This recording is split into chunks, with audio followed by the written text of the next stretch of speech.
This is VOA Africa.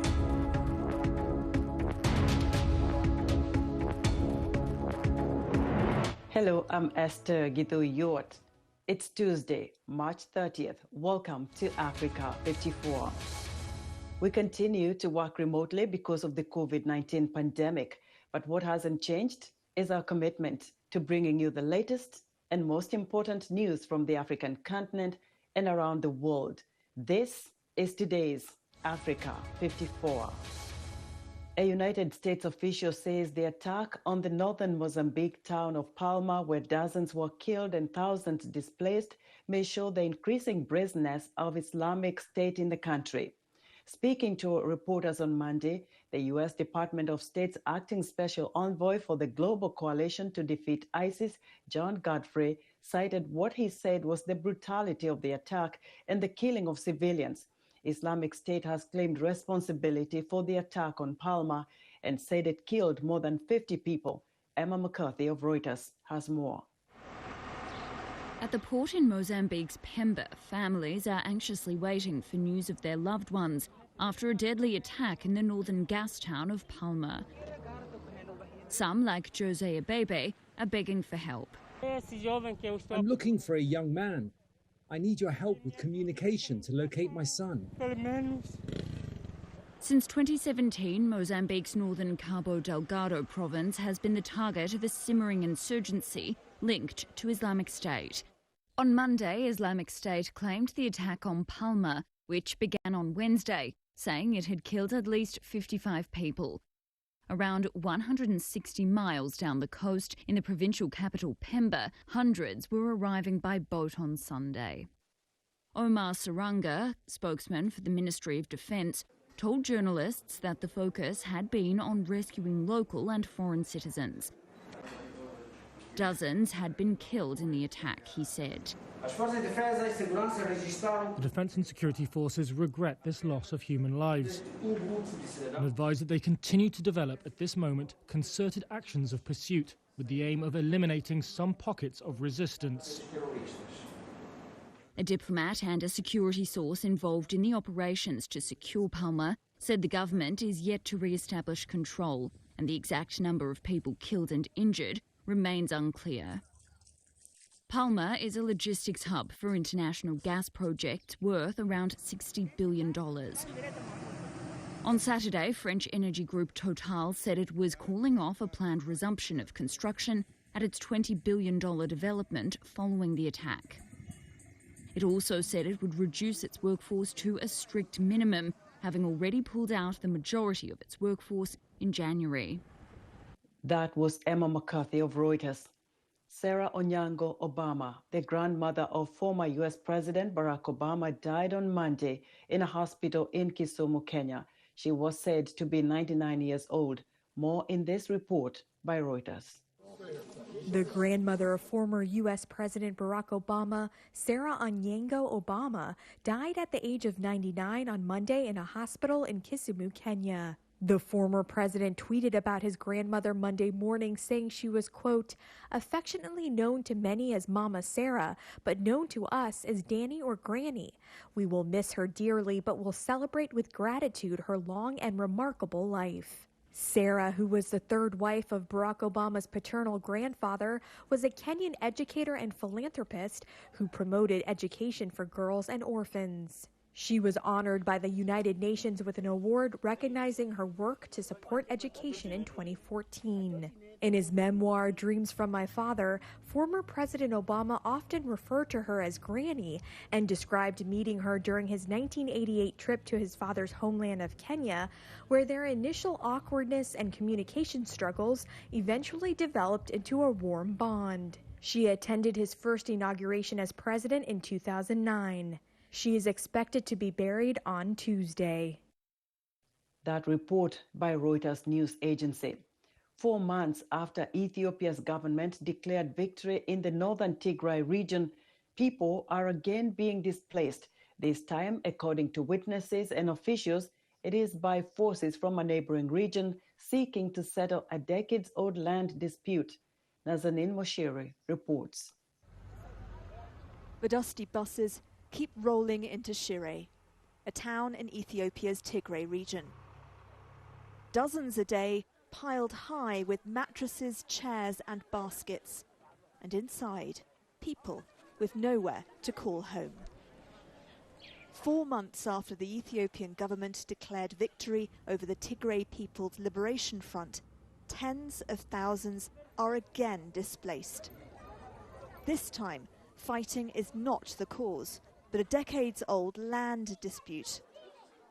According to witnesses, aid workers and members of Tigray's new local administration, appointed by the government, they've been driven from their homes by forces from neighbouring Amhara. Mother of 9, Wahed Gebri Exiavie, left her village near the start of the conflict. Since then, I've spent 2 months going from village to village, begging. Then we came to this camp because we heard there's aid here, but there isn't much food. I get help only for the 7-month-old baby. We don't even have a carpet to sleep on. This shelter I'm staying in isn't my own. I pleaded with other families and joined them. Fighters from Amhara entered western Tigray in November in support of the government and have stayed ever since. Amhara officials say the disputed lands, equal to about a quarter of Tigray, were taken during the nearly 3 decades the Tigray People's Liberation Front dominated central government, before Prime Minister Abiy Ahmed came to power. Tigrayan officials say the area has long been home to both ethnic groups. Mulunega, head of Tigray's administration, said Amhara special forces and militias are now forcing people out. We believe that this is unacceptable because it's not only displacement, it's beyond that. It's even about human rights issue. Reuters interviewed 42 Tigrayans who described attacks, looting and threats by Amhara gunmen. 2 bore scars they said were from shootings. Gezacha Mulune, spokesman for the Amhara Regional Administration, said Amhara was running the contested territory, reorganizing schools, police and militia, and providing food and shelter. He did not respond to requests for comment on the accusations of violence and intimidation by Amhara fighters. Last week, Abiy defended Amhara regional forces, saying to portray them as a looter and conqueror is very wrong. Meanwhile, the buses keep arriving in Shire, carrying 1,000 people every day, according to local officials and the UN's Office for the Coordination of Humanitarian Affairs. It is an exodus that risks exacerbating a precarious humanitarian situation in a region where hundreds of thousands have already been uprooted by fighting. That report by Nazanin Moshiri of Reuters. Shipping was on the move again on Tuesday in Egypt's Suez Canal after tugs refloated a giant container ship which had been blocking the channel for almost a week, causing a huge buildup of vessels around the waterway. Suez Canal Authority Chairman Osama Rabi said the backlog of 422 ships could be cleared in 3 to 4 days. With the 400-meter-long Ever Given dislodged, 113 ships were expected to transit the canal in both directions by early Tuesday morning. He insisted the authority was the victim of the accident and not the cause of it, and said the issue of compensation would have to be settled by an investigation. The Ever Given became jammed diagonally across a southern section of the canal, the shortest shipping route between Europe and Asia, in high winds early on March 23rd. Ugandan environmentalist Vanessa Nakate is taking the fight against climate change to schools, rallying students to join the fight ahead of Earth Day, April 22nd. Halima Athumani covers one of her school rallies from Kampala. What do we want? Climate justice! Ugandan climate activist Vanessa Nakate wants the next generation to understand the importance of trees. Nakate has since 2019 got 15 schools to join her Rise Up movement, which campaigns for better protection of Uganda's forests. But she admits creating awareness about climate change among youth remains a challenge. Sadly, it's just about what is in the books, what is in the textbooks, what is in the theory. because you ask what climate change really is to them, and their answer would be average weather conditions over a very long period of time. But some students, like Akela Flavia, are getting the message. The plants are important because it provides us shades. As you see, we are standing now in a shade right here. We can breathe in the fresh air. We feel the air coming to our body. I mean, it's nice. It's just so bad that you hear that they're cutting the trees down. Deputy head teacher at Gaza Church Primary School, Olivia Nantambi, says more children need to be involved. Because they will help protect the environment and maintain the climate. So we shall not get these droughts and all that. Uganda's National Forestry Authority says tree cover in 1990 was at 24%, but the timber industry and wood burning for fuel dropped it to only 9% by 2015. 95% of Ugandans rely on firewood for cooking, according to the NFA. Official programs to plant more trees helped forest cover to improve to over 12%, but Nakate says Ugandan leaders should do more.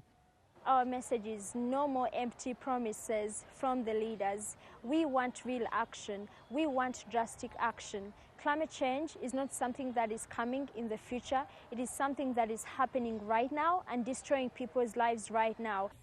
With tree cover only half of what it once was, activists like Nakate says the future of Uganda's forests is up to the younger generation. Halima Thmani for VOA News, Kampala. In Nigeria, like many countries in Africa, the onset of the COVID-19 pandemic changed the way many people conducted their daily business, from lockdowns to social distancing. Here's a story of how one woman got creative, providing a much-needed service for her community. Mike Hove has this report. Civil servant Ruth Oladimeji signed up with Money Point, a mobile money service on whose behalf she helps customers with services such as opening accounts and withdrawing cash. That was in May last year, as restrictions on movement were relaxed after around 2 months. Oladimeji has set up 6 kiosks in her community in just under a year, and in a country where most people live on less than $2 a day, she said she earns more than 60,000 naira, $160 every day. It has increased my standard of living. It has made my family, that is my daddy's side, my mother's side, it has given me much respect. So it has helped me to be able to support people financially. Mobile money firms across Africa are ramping up plans to bring banking to millions of people across the continent, after the coronavirus pandemic caused a surge in use of digital financial services. Firms in Nigeria say they have ramped up the number of agents to meet the demand. Solomon Amadi, vice president of Money Point, said the company's banking agents had increased from 8,000 in 2019 to more than 50,000 in February 2021. Demand has increased because of the influx of people coming into agency banking, and with that demand, we've literally grown like 900% in the industry. We've had like $3.9 billion in transaction revenue processed since the pandemic. And then we've also grown our agents by, I think we have around 50,000 agents now across the country. However, the preference for cash is deeply entrenched in Nigeria. With long queues into the banking halls, unserviced money dispensing terminals, and imposed COVID-19 safety protocols, many are unable to visit traditional banking institutions, tagging it tasking and time-consuming. Engineer Taiwo Joseph has been visiting an agent for 7 months for his financial services. I like coming to an agent because it is very close to my house. And I also don't like going to the bank because of the crowd. And ever since when I've been using this agent, it has been very, their service has been very, very good. Standing in a roadside orange kiosk featuring a sign with bank logos, Oladimeji's thoughts have turned to offering more services. Since I see myself to have developed into a microfinance business, though I'll still be doing my agency banking, but I believe it would have grown to that extent of being a microfinance, maybe in a locality. If microfinance in a locality helping people to finance, getting their daily savings Financial experts say there has been a steady increase in digital and mobile financial services driven by the pandemic and success of fintech firms such as local startup Paystack, which was bought by U.S. payments company Strip for $200 million last year. Reporting for VOA News, this is Mike Ove. We'd like to know what you think about Africa 54. Join the discussion on Facebook. The address is Africa 54. We're also streaming our broadcast live on Facebook. Please watch and share our show with your friends. Also, check out our headlines 24/7 on voaafrica.com. Still to come, the frequent school kidnappings in Nigeria and their implications on the country's image. We'll be right back. Health, wellness, sport, beauty, medical breakthroughs. Healthy Living cares about your well-being. What are the main health concerns in Africa and around the world? Find out the latest on coronavirus. Connect with our experts and ask them questions. How long does the virus stay? Join me, Linoch Mudu, in Washington every week on Healthy Living, right here on VOA.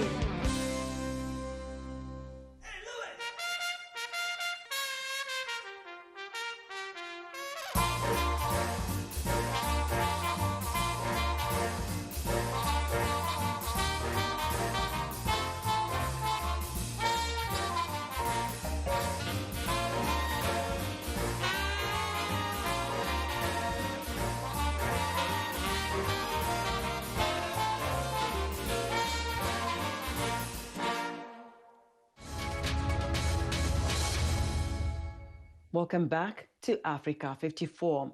In recent years, school kidnappings have become very frequent in Nigeria. The most recent ones happened within weeks of each other. In part one of my interview, I spoke to Dr. Yetunde Omede, a lecturer at Farmingdale State College in New York, and began by asking her how damaging these kidnappings are to Nigeria's image and what needs to be done to stop them.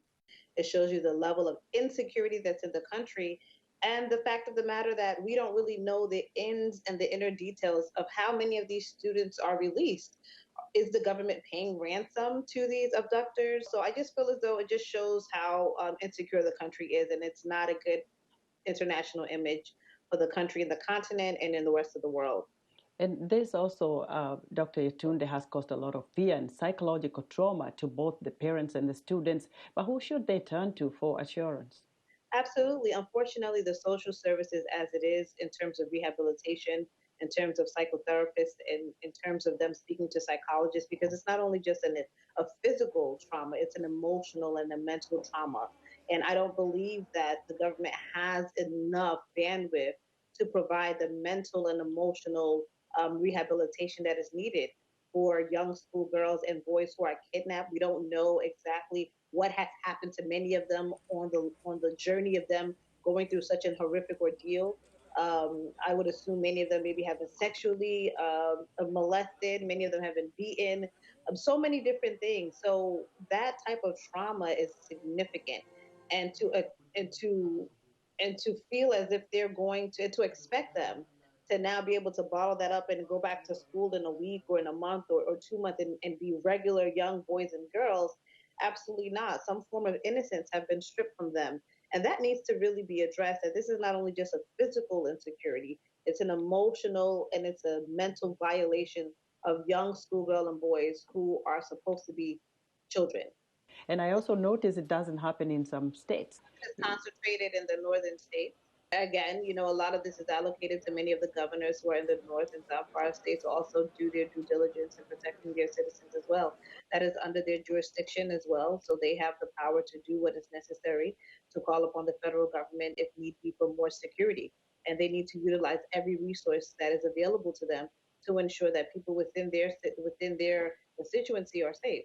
So what kind of strategy then should the Ministry of Education in Nigeria employ to keep the schools safe from these kidnappers? If they know, especially in Zamfara State, if they know where there's a high level of kidnapping of school-age kids, one, there needs to be high security around all the schools. Not only just hiring private security officials, but police officers, army officials. There should be 24-hour surveillances of all of the boarding facilities and the hostels as well. In addition to that, there needs to be some form of tactical, strategic, of course, I'm sure the government is working on that, on how to ensure that these abductors are held responsible and accountable for their actions. They need to be jailed. They need to have the highest, book thrown at them to send a word, not only to the abductors, but also to the international community that, look, the country is not standing for this, right? And that the concern and the protection of children is their number one priority. If children is not the number one priority in our nation, then we have a really, really big problem. We have a really big problem. There have been reports that kidnapping has become a way of getting rich quickly, as kidnappers get paid thousands of dollars in ransom to release these children, Dr. Yetunde. But that's encouraging others to do the same. What should happen instead? It's not only encouraging others to do the same, it's the fact of the matter is that the government has created a conducive environment for this to fester. When you have people who cannot find a job, when unemployment is high, so this is not only just about abductors trying to gain money, this is also about a situation of greed versus need, right? All of this is mixed together. Some of these abductors, unfortunately, go into these trades out of greed. Many of them go out of just simple need of survival, right? If I can't find a job, there are no other alternatives for me to fend for my family. Here's a quick get-rich scheme opportunity here. Unfortunately, that involves kidnapping. You will see that there's some deviant people who will go into that. And so the government needs to address ways as to why terrorism is there, why abductors are using these mechanisms, why aren't children safe in schools where they're supposed to feel safe and where they're supposed to receive an adequate education.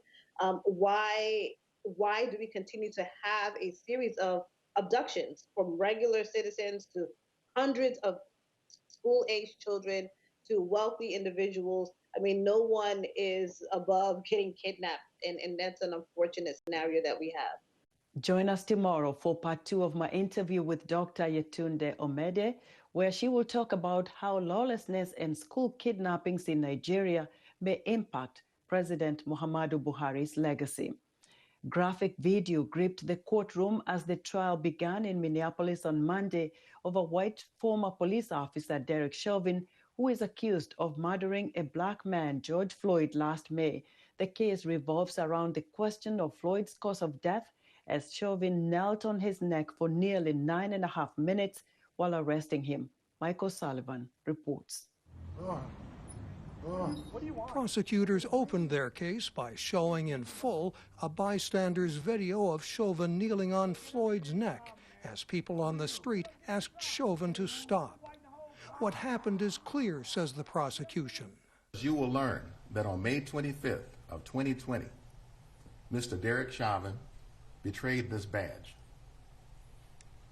when he used excessive and unreasonable force upon the body of Mr. George Floyd. Chauvin's lawyer says other video that the jury has not yet seen and further testimony will tell a different story. The evidence will show that Mr. Floyd died of a cardiac arrhythmia that occurred as a result of hypertension, his coronary disease, the ingestion of methamphetamine and fentanyl, and the adrenaline flowing through his body. The prosecution said forensic evidence will instead show that Floyd died at the hands of the former officer who used excessive force. Floyd was accused of passing a counterfeit $20 bill, which prosecutors say could have led to a simple citation instead of a physical confrontation. Chauvin's defense lawyer said Floyd resisted arrest, while prosecutors say that after he was subdued, he struggled to breathe. Floyd's death has triggered worldwide protests against police treatment of African Americans, but both sides say this case will hinge on facts. It's about the evidence in this case.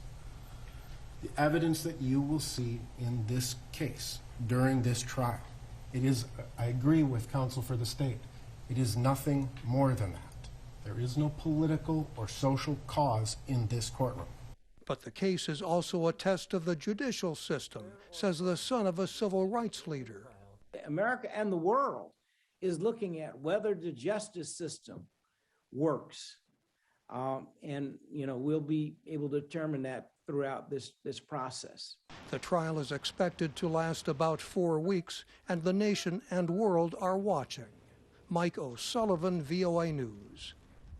The remote village of Seldovia, Alaska, can only be reached by boat or plane. VOA's Gabrielle Weiss traveled there with a medical team tasked with vaccinating residents against COVID-19. Hi, this is Deborah Calais from Seldovia Village Tribe, and we're wondering if we're going to be flying out this morning to Seldovia. So I have heard from my pilots, and they say we are a go for the 9 o'clock. Okay. All right. Bye.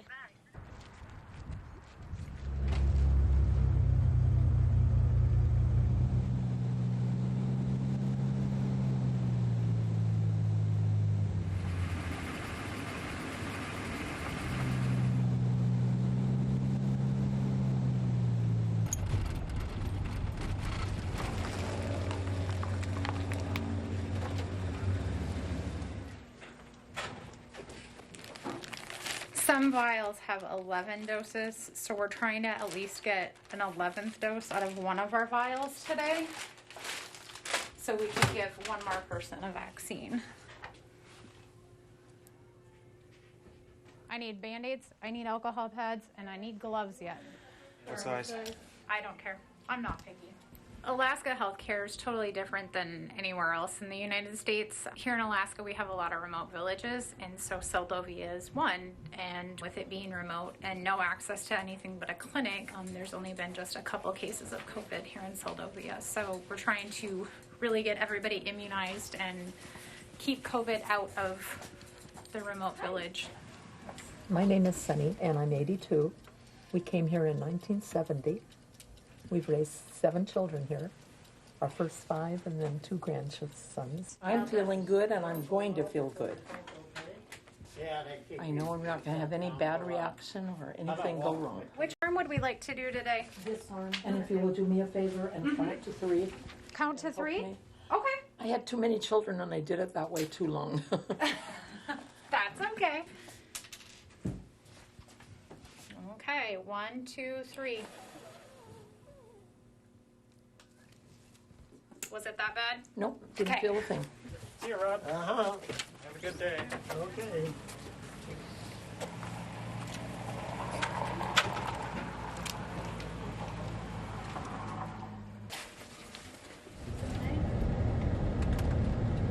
It's time to go home.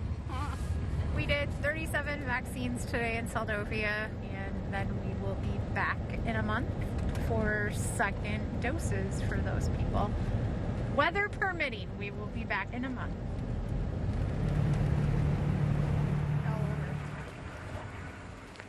All right. Candy and Deb? Yep. Isn't this how you normally go to work?